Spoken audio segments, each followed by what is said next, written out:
দুনিয়ার ব্যাপারে বুঝেন, আরো দেখেন, আরো ভাবেন, একজন একজন করে ভাবেন।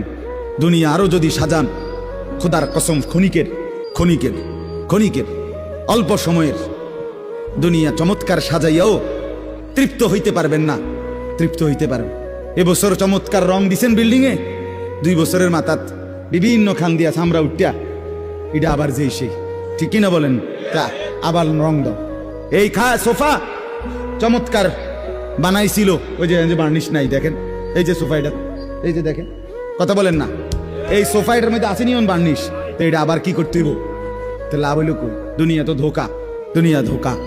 এই সৌন্দর্যময় চেহারা নারী 30 বছরের ব্যবধানে উনি বুড়ি, আর কেউ ফিররা এদিকে ফিরা সেফ হালায় না।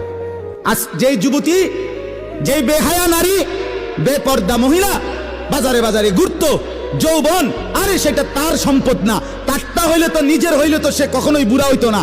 আল্লাহ তাআলা বলছে, আমি যখন যৌবন শেষ করে দিলাম, তো এখন আর কোন পুরুষ তার দিকে ফিররা থুতুও বালায় না।